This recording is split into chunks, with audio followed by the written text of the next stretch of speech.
Sejam muito bem-vindos a mais um episódio do podcast Além do Jaleco. Hoje estamos aqui com a doutora Luane. É um prazer ter você aqui com a gente, doutora. Prazer, Léo. Prazer aqui imenso de estar com vocês, ter essa oportunidade, né, de passar para os nossos telespectadores, podemos dizer assim, Sim, um pouco de conhecimento, né? Com certeza. E antes de tudo, doutora, da gente entrar mais no assunto, eu queria que você contasse um pouquinho mais da sua trajetória, por que você decidiu seguir a sua especialização, até também pro pessoal que ainda não te conhece, te conhecer mais, tá bom? Então tá bom, vamos lá. É uma história grande. Mas desde pequena, eu lembro que tinha aquele seriado Mulher, da Patrícia Pilar, não sei se você é dessa época, mas tinha alguns plantão, alguma coisa. Tinha, depois, quando a gente foi crescendo, assim, tinha o Grey's Anatomy, né? Que todo Sim. mundo quase formou. Eu parei de assistir, né? Mas, assim, eu sempre gostei de seriado. O meu filme preferido era o Forrest Gump. Assisti ele, acho que foi o filme que eu mais assisti, assim, na minha vida. Também um pouquinho maior, tinha a mãe de um amigo, ela era psicóloga, e eu sempre li muito. E ela tinha muitos livros de psicologia.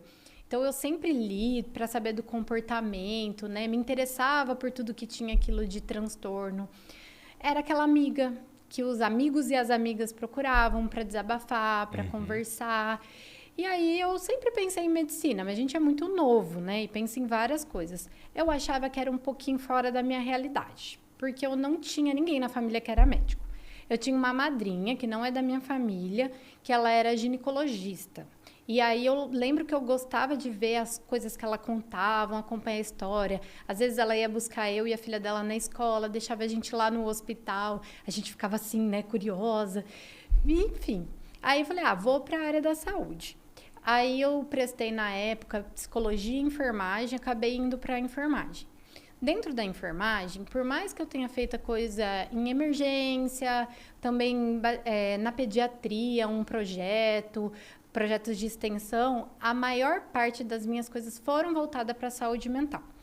O meu TCC, né, foi em internações psiquiátricas, minha iniciação científica foi num projeto de saúde do trabalhador que envolvia essa saúde mental, então eu sempre gostei. E todo mundo que me conhecia dessa época, inclusive até meus professores, eles sabiam que eu ia sair de lá e ia fazer medicina. Foi só uma porta, assim. E aí as coisas foram melhorando em casa, fui pro cursinho, nessa época não tinha muito como não fazer cursinho. Para passar em faculdade pública ou privada, tinha que fazer um pouquinho de cursinho lá. Aí acabei saindo, fiz o vestibular, né, depois de um tempo para medicina, né, fiz cursinho e tudo mais, passei. E com a cabeça que eu ia para psiquiatria, eu não tinha dúvida. Lá a gente chega, né, e vê muitas outras áreas. Eu me interessava por todas. Então, o que aconteceu? Eu falei, eu sempre falava isso, eu vou me dar oportunidade, porque eu gostava da parte cirúrgica, gostava também da parte clínica, de todas as áreas, assim, eu gostava muito. Eu não gostava muito das áreas, assim, quando eu pensava, que não tinha muito contato, assim, com o paciente, sabe? Mas das áreas que tinha aquele contato com o paciente, eu gostava muito. Aí, no final da faculdade, quando a gente está lá no 6º ano, é assim, tem que escolher a sua especialidade, porque ninguém quer, né, viver só de clínico geral. Aí eu já saí, já emendei psiquiatria. E aí, recentemente, eu achei uma redação de quando eu era pequena, e lá eu coloquei bem audaciosa, assim, né? Que eu queria ser pediatra e psicóloga, porque era o que eu tinha mais contato na época, até de ver em filme, né? E tudo que eu assisti durante a minha vida. E, no final das contas, eu fui entender o quê? Que eu queria ser médica, cuidar de pessoas como médica na parte mental. É a conclusão que eu cheguei e aqui estou.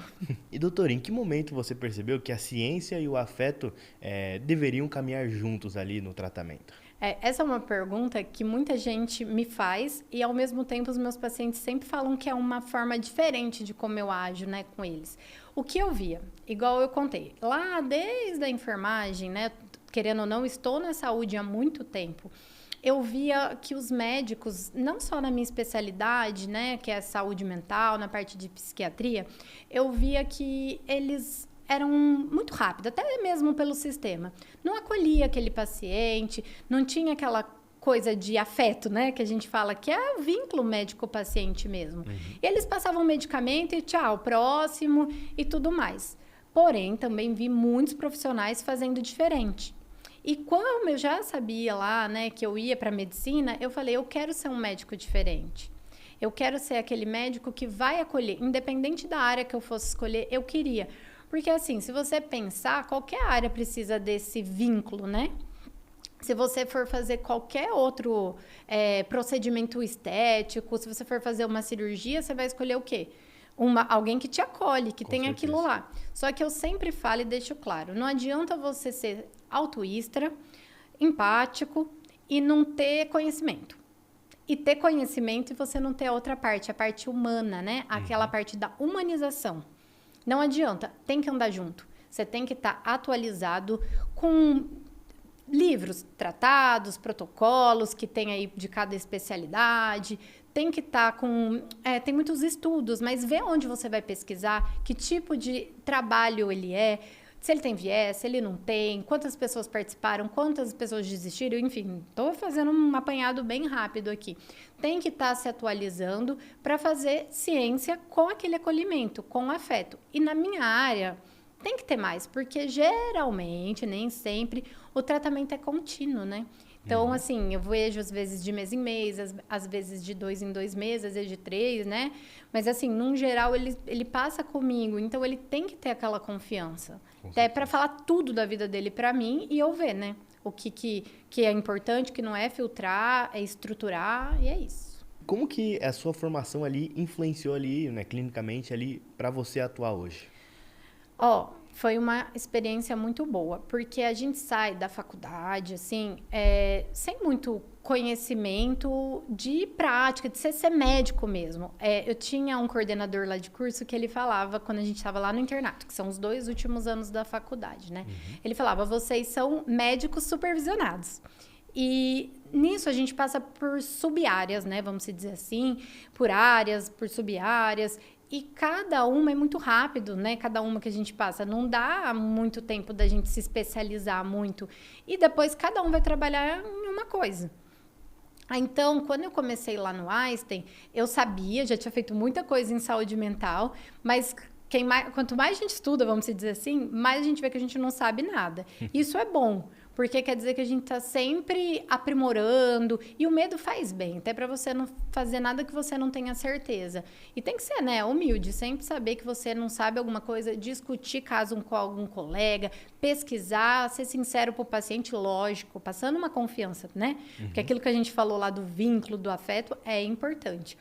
Hoje, o Einstein me proporcionou, além de um conhecimento, né, numa estrutura muito boa, que foi lá em São Paulo, ele também me deu colegas de profissão que atuam nessa área. A gente tem um grupo até hoje, a gente discute caso, a gente sempre está conversando, né?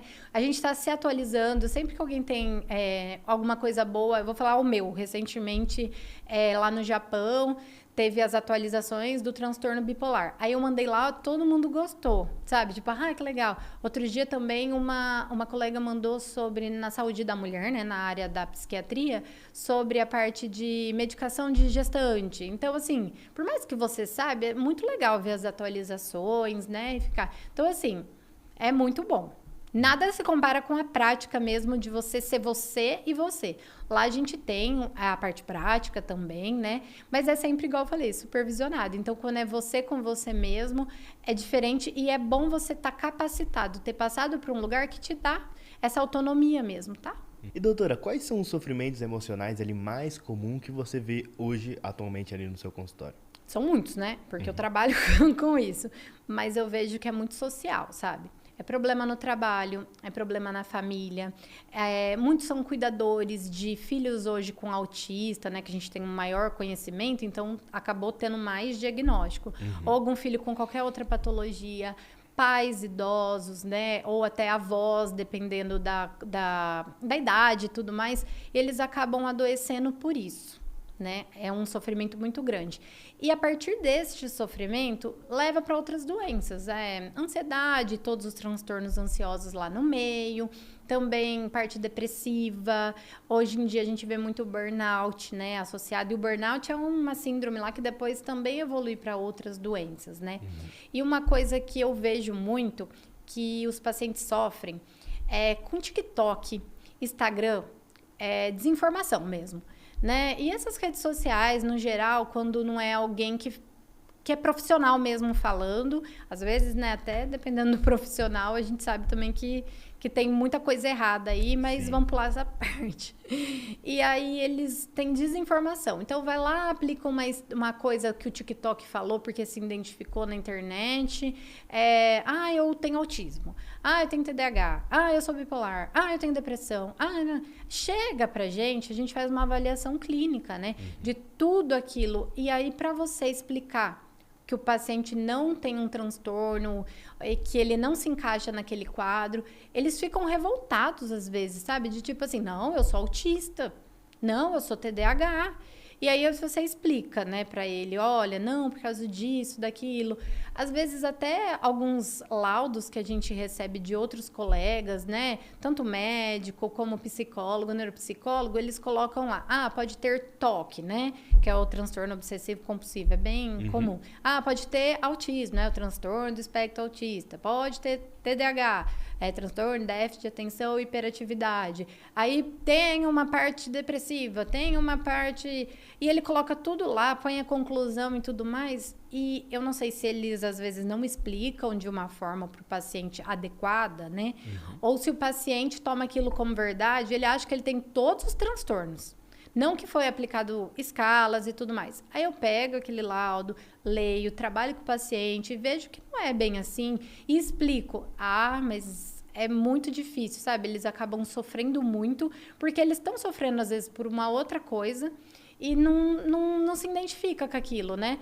Com o que você fala para ele como verdade, assim. E aí eles ficam nessa desinformação e acabam sofrendo por isso, porque eles querem uma justificativa para aquilo que ele sente, para aquilo que ele vive, entendeu? E doutora, muitas pessoas acabam demorando para buscar ali uma ajuda.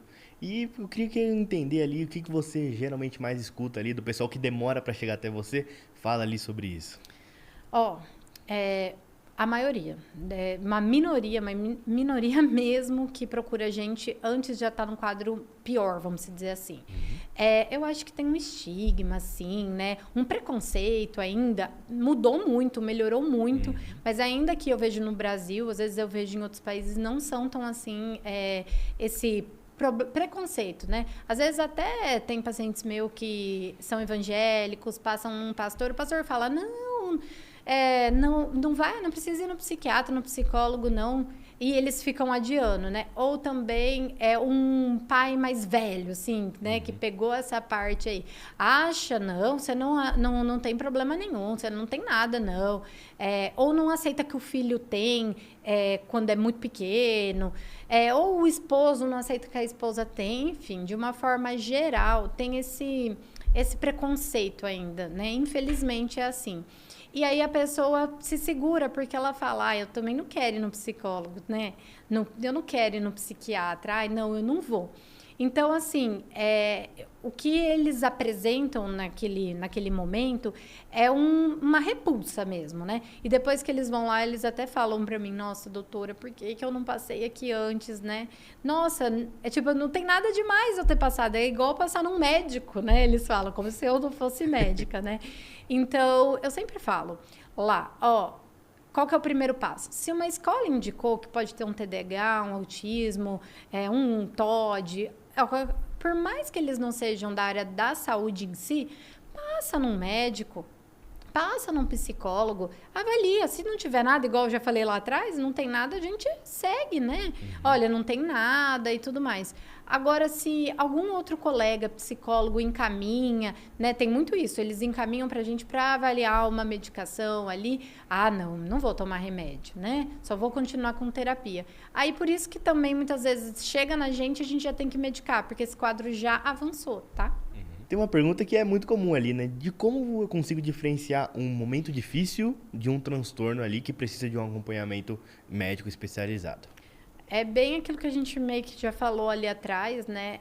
Precisa passar por um profissional apto para fazer essa diferença, né?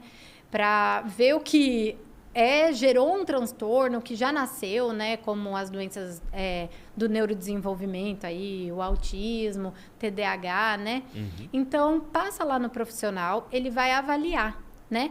Através do quê? De uma anamnese, é uma entrevista bem estruturada, que você dentro dela vai desenvolvendo, né, aquilo. Às vezes, numa primeira consulta, você não resolve tudo, mas faz um acompanhamento com aquela pessoa, né? Eu vou dar um exemplo que esse me marcou muito. Eu tenho ainda, porque ela passou comigo ainda e estamos acompanhando. A mãe dela faleceu. E ela é nova, eu não lembro agora se é 12 ou 14 anos, mas é nessa faixa etária. Aí ela chorava muito com esse falecimento dessa mãe, né? E me levaram ela lá por indicação de um psicólogo. Da parte do psicólogo, eu achei legal. Porque, assim, tô acompanhando ela, tô vendo que ela está sofrendo, vou mandar que se precisar medicar, né? O médico, o psiquiatra vai medicar. Na hora que ela chegou lá, ela era muito funcional e ela tinha prazer ainda. Ela jogava vôlei, ela saía com as amigas, ela, né, conseguia ver seriado, e visitava a família, tomava banho, se cuidava, tinha aquela, né, estética ali, né, de querer se sentir, né, bonita. Que mais? Ela estava bem, assim, de uma forma geral, mas ela falou, de vez em quando eu choro. Aí eu lembro que eu conversei, né, com o pai dela na primeira consulta e falei, pai, hoje ela não tá com depressão. Por mais que às vezes a depressão é invisível, tá? Eu falo invisível porque é aquela forma que a pessoa tá funcional, mas ela não tem mais prazer em nada. Ela tinha ainda prazer em tudo. Eu falei, mas vamos acompanhar ela? Aí a gente tá fazendo esse acompanhamento com ela, assim, de passar comigo, eu converso com ela, vejo como é que ela se sente segura, o pai se sente seguro em estar levando ela. A gente tirou, né, mudamos alguma coisa nos hábitos mesmo de vida dela, mas ela tava bem, ela não tinha insônia, não tinha nada. Era mais adequar mesmo aquilo que ela tava passando, para conversar, dar aquele acolhimento, explicar para ela que ela não tem nada, explicar para o pai que ele não tem. E o pai eu achei legal, vou levar. A psicóloga achei legal, vou levar. Certo, doutora. E todo tratamento, ele precisa ser medicamentoso? Como que você avalia ali de cada caso? Não tem que ser medicamentoso sempre, né? É igual eu falei, como eles demoram muito para procurar uma ajuda, a gente acaba por medicar. Então, tem muita medicação, sim, na psiquiatria. Não vou falar que não tem, tá? Mas mudanças do estilo de vida, elas mudam muito mais do que, às vezes, um medicamento. Cada caso é isolado, né? Cada caso é único. Mas o que a gente vê muito? Num TDAH, a mudança, fazer acompanhamento, às vezes, com um psicólogo, fazer atividade física, ter uma alimentação boa, uma rotina, diminuição das telas, né? E tudo mais com uma melhora. Tem autista que passa lá comigo, a gente diagnostica como autismo, mas ele não tem nada para medicar. Não tem uma irritabilidade a ponto de não ser controlada, não tem uma depressão associada, também passa. Descalculia, dislexia, deficiência intelectual. O paciente passa comigo, às vezes passou com uma neuropsicopedagoga ou uma neuropsicóloga, a gente fecha um diagnóstico juntos, né, se for homem. E aí também muitas vezes não tem necessidade de medicar, é mais fazer o acompanhamento mesmo, né, com uma neuropsicopedagoga para melhorar aquilo lá. E o que mais? Igual eu falei dos traumas aí, tem muitos traumas. Até quanto isso é patológico? A gente falou ali, até quanto isso é um transtorno. Então, às vezes a pessoa passa lá, a gente conversa, vai fazendo esse acompanhamento, né? Porque uma tristeza pode virar uma depressão? Pode, né? Então, assim, é um conjunto, né? É a parte endógena e exógena do paciente. É o ambiente, né?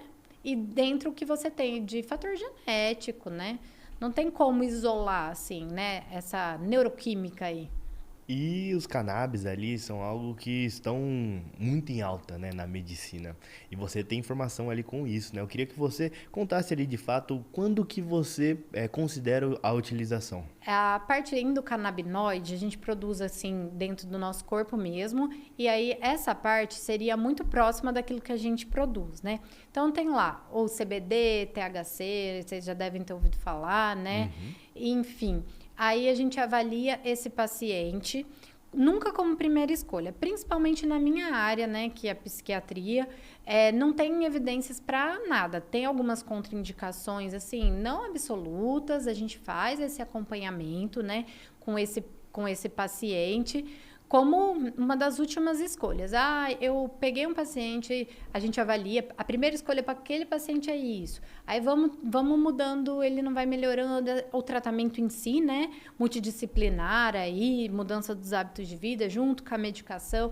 Ele não vai melhorando, aí ele tem o quê? Ah, uma ansiedade, uma dor crônica associada, ou uma polifarmácia que, às vezes, ele tem muita comorbidade. Alguns medicamentos não vão fazer bem para ele e não tem uma contraindicação absoluta, né? Então, a gente acaba entrando, né, como as últimas escolhas aí. Olha, tem uma ansiedade, já tratamos de todas as formas, faz atividade física, vamos associar o canabidiol, né? Vamos. Tem idosos que têm dor crônica, já tentou de tudo, aquela dor não melhora, às vezes ele não pode fazer atividade física, tem um monte de contraindicação de medicamento, interação medicamentosa. A gente entra e vê uma melhora muito boa. Mas é muito importante deixar claro que os estudos ainda são poucos. É algo muito novo, principalmente aqui no Brasil, né? Então, os estudos estão avançando, acho que vai ser legal. Eu lembro que quando eu fiz o curso, um dos professores comparou lá com o corticoide, que ele em doses diferentes trata muita coisa, né? E a dose é muito individualizada, assim, né? Faz um acompanhamento graduativo e eu espero, né, desejo que isso evolua.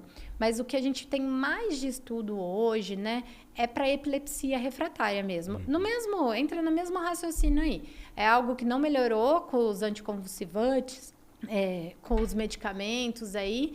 E aí, o que acontece? Entra com o canabidiol, eles têm uma melhora muito boa. Então, assim, sempre prezando pela autonomia desse paciente, pela qualidade de vida desse paciente, né? E, doutora, eu tenho certeza que você escuta vários mitos, né? No decorrer ali do seu dia a dia. Muitos.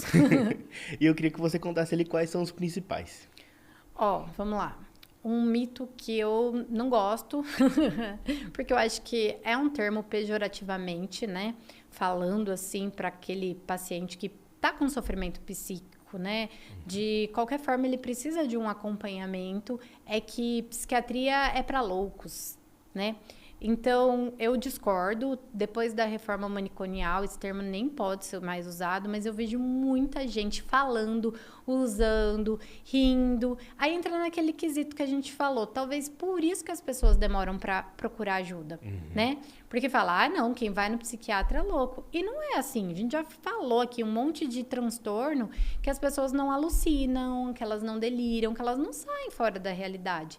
E mesmo que ela saia fora da realidade, que ela passa por esses momentos, ela tem um transtorno ali, né? E então, assim, eu acho que esse mito é o que eu menos gosto e que eu queria quebrar ele mesmo se eu tivesse essa possibilidade, né? Eu tenho um colega, né, que ele é juiz e tudo mais, e a gente até conversou, assim, sobre isso, que nós fomos dar uma palestra junto, né, juntos. E aí ele falou, quando eu estudava direito, usava esse termo ainda nas leis e tudo mais. Aí a gente conversou, né, sobre isso. Falei, mas não se usa mais, né, e tudo mais. A gente viu que não é bom mesmo.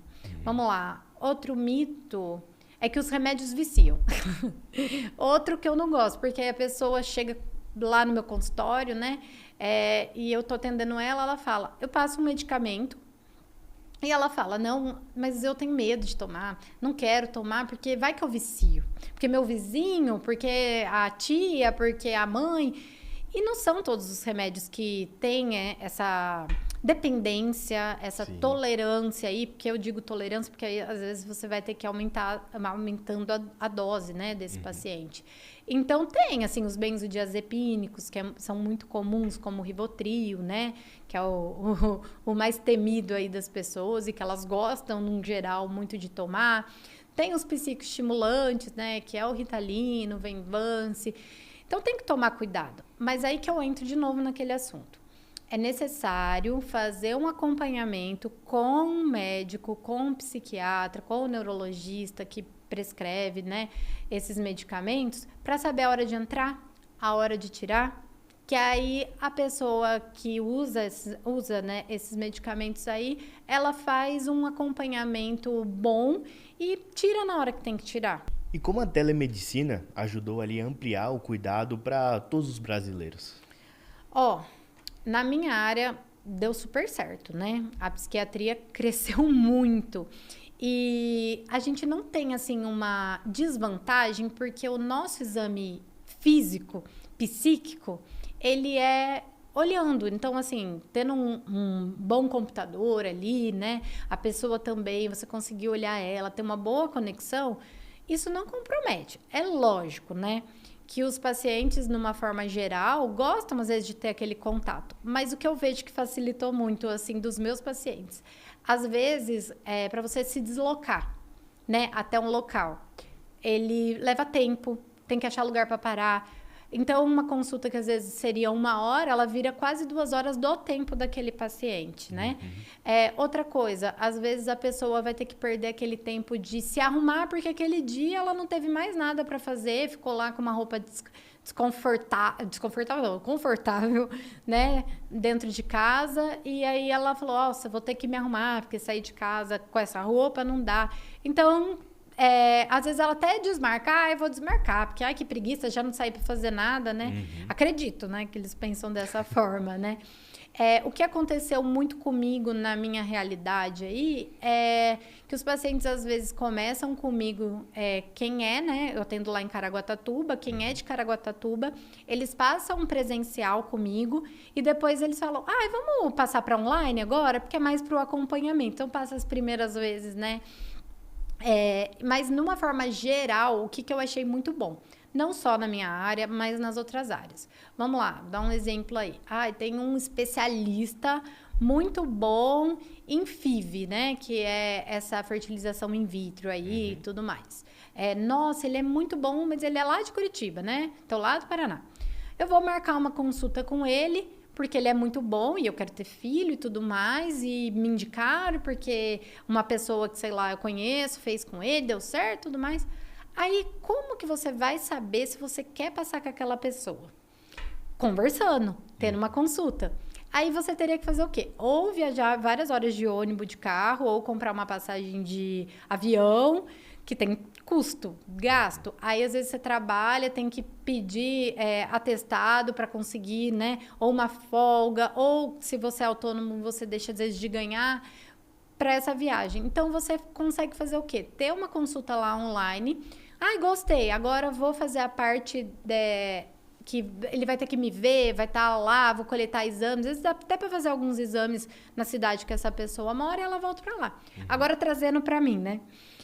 Os meus pacientes, eles mudam, às vezes, de Caraguatatuba, ou alguém conhece, alguém que mandou a pessoa me procurar. Procura essa pessoa que ela é boa, que sou eu, no caso. Aí eles entram em contato e já marcam uma consulta online e para vir para Caraguatatuba essa pessoa não viria. Eu atendo pessoal lá do interior de São Paulo, eu atendo gente do Mato Grosso do Sul, onde mais eu já atendi ou atendo, né?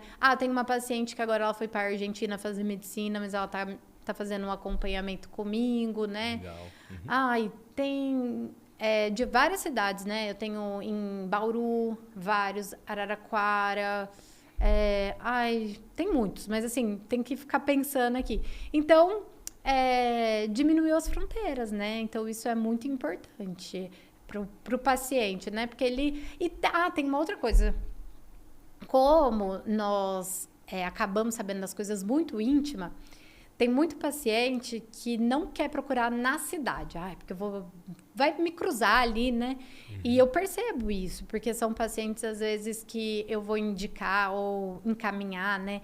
Psicólogo, e eles falam, mas eu não queria, porque vai que me conhece, eu nasci aqui em Caraguatatuba e tudo mais, não tem online, sabe assim? Então, e tem mais essa coisa que ajudou, né? Senão você tinha que se deslocar, eu moro em Caraguatatuba, eu vou lá para São José dos Campos, né? Aí, isso foi bom. E doutora, falando um pouquinho mais de prevenção, quais são os hábitos ali do dia a dia que a pessoa deve ter para manter uma saúde bem certinha? Olha, eu acho que para todos. Isso vale para qualquer pessoa, não só na parte da saúde mental, mas até para prevenir, né, de não ter um transtorno mental aí, né? Atividade física, no caso, exercício físico, né, que a pessoa pratica aí rotineiramente, é muito importante. É o que eu sempre falo para os meus pacientes. Vai melhorar a parte ansiosa, a parte depressiva, vai ajustar a rotina, porque aquilo você vai colocar como para começar seu dia, para terminar seu dia, né? É muito importante. Todos os meus pacientes sabem que eu falo isso, eu pego no pé deles. Teve uma paciente recentemente que eu fiquei, acho que quase 2 anos. E agora ela começou a fazer pilates, agora ela já foi para academia e pilates. Eu falei, daqui a pouco vai estar no beach tênis, vai indo. E é o que eu falo, sempre vai melhorar a saúde mental dessa pessoa, mas vai melhorar se ela tem um diabetes, se ela tem uma hipertensão, se ela tem dores, né? Problema de artrite, artrose e tudo mais, porque acaba alongando muitas vezes, acaba, né, estimulando anti-inflamatórios naturais aí, vai regular o sono, muito para quem tem insônia. Outra coisa que não é segredo para ninguém é uma alimentação saudável, né?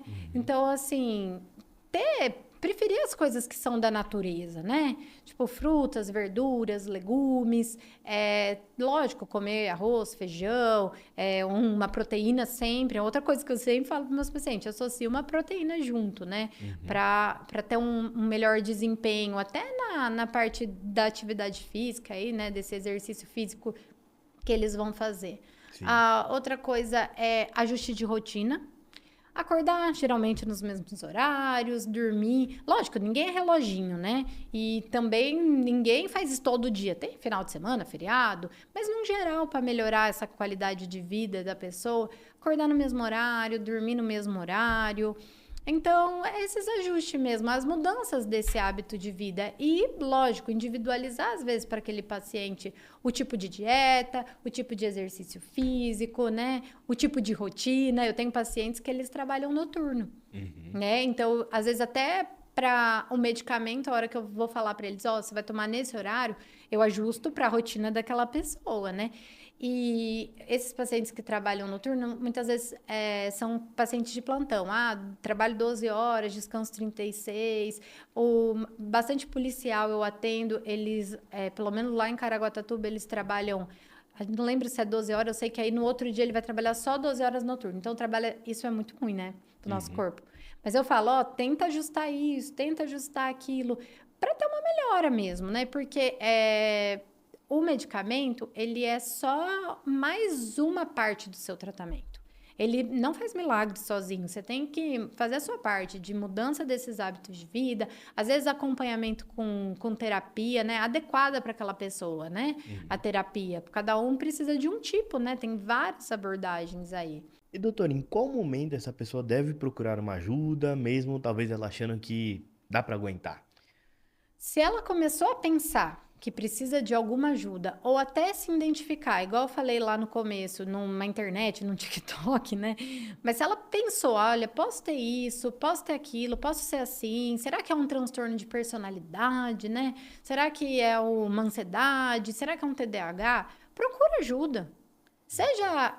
igual eu falei, um psicólogo, um médico, né? Ou até mesmo um psiquiatra, procura ajuda, vê, a pessoa vai falar, né? O profissional, ele vai falar para você o que você precisa fazer, né? A gente acaba avaliando aquele paciente e vai falar, você, igual eu falei, precisa retornar, ou não precisa retornar, não é nada, entendeu? Acontece muito das pessoas virem atrás achando que elas são TDAH, e aí ela só tem uma ansiedade mesmo, que tá patológica. E depois eles falam, eles ficam felizes assim, ai, que bom. Porque se você tratar TDAH, é um jeito. Se você tratar a ansiedade, é de outro. E existe gente que tem TDAH e ansiedade, aí você trata ainda de outra forma, né? Então, assim, é muito importante que se você sentiu aquilo, vai. E a parte que eu falei lá de ter aquele preconceito, eu combino até com os meus pacientes. Eles falam, ai, tô aqui, mas meu marido nem sabe. Ai, tô aqui, mas a minha mãe nem sabe. Aí eu falo, ninguém precisa saber, Uhum. né? Se você já é maior de idade, responde por você, tem possibilidade de fazer esse acompanhamento, vai, né? Se pensou, vai. Não fica sofrendo, não, porque senão chega naquele ponto que tá já descompensado, né?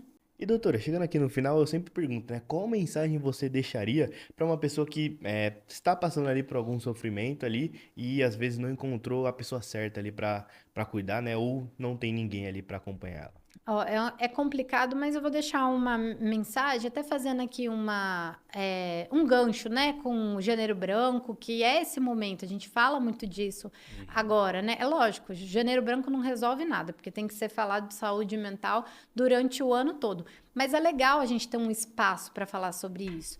Procure ajuda. Procure ajuda. Se você está sentindo qualquer problema que você acha que pode ter necessidade de um psicólogo, de um psiquiatra, vá atrás. Vai atrás. Aproveita que hoje a gente faz tratamentos, né, individualizados, não é aquela coisa maçante. Então, procura uma ajuda. Aproveita o Janeiro Branco e procura uma ajuda. Não espera, não.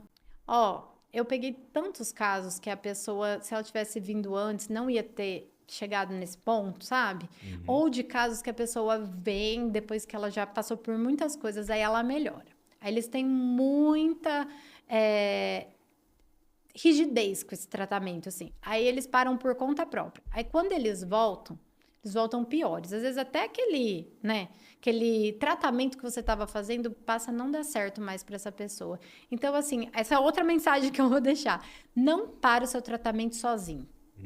Por mais que você esteja bem, a gente tem muitos estudos mostrando que volta pior e eu vejo isso na minha prática.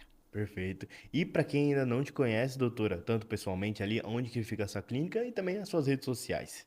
Tá bom, ó, o meu arroba é do Instagram, que eu só uso lá, é doutora Luane Rota, tá? Aí não sei se vocês vão colocar aí embaixo, mas pode Vou deixar colocar aí. na descrição. Aham. Pode deixar, tá na descrição, então. Eu atendo em Caraguatatuba, mas como já deixei claro, atendo online, então é só mandar mensagem para mim. No meu Instagram mesmo tem um link lá na bio, clica lá, porque eu também não sei meu telefone de cabeça. Eu atendo no edifício Green Office, né? Lá no Sumaré, de Caraguatatuba. É um prédio espelhado lá, todo mundo meio que conhece. Se não sabe o nome, sabe por quê. É na Avenida da Praia, né? Tem uma vista bonita. Só de você chegar lá, você já vê a vista, já acalma o seu coração, tá bom? E isso é verdade, viu? Os pacientes chegam lá e ficam, não querem ir embora. Principalmente ser criança. Eles gostam muito. E é isso, me procura. A gente faz um tratamento legal, né? E eu tenho colegas, né, de profissão, assim, psicólogos, neuropsicólogos, neuropsicopedagogo e todas essas vertentes. TO, nossa, tem que a gente indica para fazer um tratamento especial, né, para essa pessoa. Perfeito. Doutora, foi um prazer ter você aqui. Espero que você volte mais vezes. E também deixo um recado para você também que está em casa. Não esqueça de se inscrever aqui no canal, deixar seu like para não perder nenhum conteúdo, que eu te espero no próximo episódio. Até mais!